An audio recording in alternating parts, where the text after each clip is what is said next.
Engineer محمد علی مرزا کی گرفتاری نے پاکستان میں ایک طوفان کھڑا کر دیا ہے، اور اس طوفان کے مرکز میں ہے ملک کا ایک انتہائی حساس قانون 295C۔ لیکن سوال یہ ہے کہ کیا یہ معاملہ صرف ایک گرفتاری کا ہے یا اس کے پیچھے ذاتی حساب برابر کرنے کی کوئی گہری کہانی چھپی ہے؟ آئیے اس پورے تنازع کو سمجھنے کی کوشش کرتے ہیں۔ اور اس ساری بحث کے بیچ میں مفتی طارق مسعود کا یہ بیان ہے جو سیدھا مدعے کی بات کرتا ہے۔ یہ ایک بنیادی سوال اٹھاتا ہے، کیا ایک مقدس قانون کو ذاتی دشمنیاں نکالنے کا ہتھیار بنا لیا گیا ہے؟ یہی وہ سوال ہے جو اس پورے تنازع کی جڑ میں ہے۔ تو اس سوال کو سمجھنے کے لیے ہمیں سب سے پہلے اس واقعے کو دیکھنا ہوگا جس نے اس بحث کو جنم دیا، یعنی خود انجینئر مرزا کی گرفتاری۔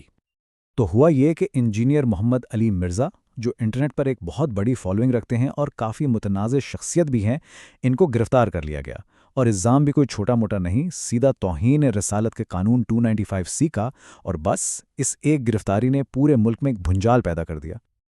اور جیسے ہی یہ گرفتاری ہوئی، بات صرف انجینئر مرزا کی نہیں رہی، سارا فوکس شفٹ ہو گیا خود اس قانون پر۔ یعنی مسئلہ صرف الزام کا نہیں رہا، بلکہ یہ بحث شروع ہو گئی کہ کیا قانون 295C کا غلط استعمال ہو رہا ہے؟ اچھا، تو یہ قانون 295C آخر ہے کیا چیز؟ سیدھے الفاظ میں یہ پاکستان پینل کوڈ کی وہ شق ہے جو پیغمبر اسلام صلی اللہ علیہ وسلم کی توہین سے متعلق ہے، اور اس کی سنگینی کا اندازہ بس اس بات سے لگا لیں کہ اس کی سزا لازمی طور پر موت ہے۔ یہاں پر مفتی طارق مسعود ایک بہت ہی چونکا دینے والی بات کرتے ہیں۔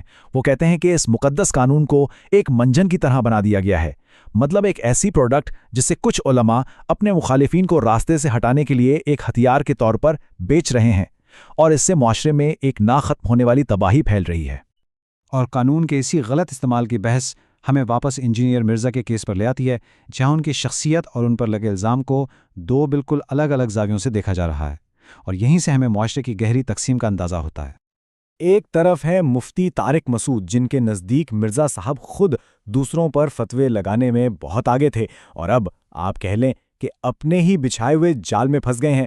لیکن دوسری طرف ہے صحافی ارشاد بھٹی، جو کہتے ہیں کہ نہیں، یہ تو ایک مخلص آدمی ہے، لاکھوں نوجوانوں کو دین کی طرف لائے ہیں اور خود ایک بہت سادہ زندگی گزارتے ہیں۔ مفتی مسعود کا جو آرگیومنٹ ہے نا، وہ بڑا سیدھا ہے۔ وہ کہتے ہیں کہ دیکھیں، جب مرزا صاحب دوسروں پر الزام لگاتے تھے تب وہ کسی کی بات کا سیاق و سباق یا گہرائی دیکھنے کو تیار نہیں تھے، لیکن اب جب بات خود پر آئی ہے تو ان کے حامی کہہ رہے ہیں کہ نہیں، ان کی بات کا مطلب وہ نہیں تھا۔ تو مفتی صاحب کے نزدیک یہ تو وہی بات ہوئی کہ شکاری خود شکار ہو گیا۔ اب مزے کی بات یہ ہے کہ دونوں ہی مانتے ہیں کہ انجینئر مرزا پر یہ الزام غلط ہے، لیکن وجہ بالکل الگ الگ بتاتے ہیں۔ مفتی مسعود ایک قانونی نقطہ اٹھاتے ہیں۔ وہ کہتے ہیں کہ کسی کی غلط بات کو دہرانا، جسے نقل کفر کہتے ہیں، وہ خود کفر نہیں ہوتا، اس لیے یہ قانون یہاں لاگو ہی نہیں ہوتا۔ دوسری طرف ارشاد بھٹی کا دفاع ان کے کردار پر مبنی ہے کہ بھائی، جس بندے کا نعرہ ہی میرے نبی جیسا کوئی نہیں ہو، اس کی نیت پر شک کیسے کیا جا سکتا ہے؟ تو یہ جو ساری قانونی اور اخلاقی بحث ہے، یہ ہمیں ایک شخص کے کیس سے نکال کر ایک بڑے سوال کی طرف لے جاتی ہے کہ آخر آج کے دور میں ہمارے مذہبی علماء کا اصل کردار اور ان کی ذمہ داری ہے کیا؟ تو پھر سوال یہ اٹھتا ہے کہ اس سارے شور شرابے اور الزامات کے پیچھے وہ کون سا بنیادی مسئلہ ہے جسے یہ کیس سب کے سامنے لا رہا ہے؟ کیا یہ صرف دو گروہوں کی لڑائی ہے یا اس کی جڑیں کہیں زیادہ گہری ہیں؟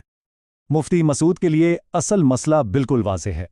وہ کہتے ہیں کہ توہین مذہب کے الزامات اب عقیدے کی حفاظت کے لیے نہیں، بلکہ مذہبی شخصیات کی طرف سے اپنے فرقہ وارانہ اور ذاتی جھگڑے نمٹانے کا ایک ہتھیار بن چکے ہیں، اور اس سے اس مقدس قانون کی اپنی حرمت پامال ہو رہی ہے۔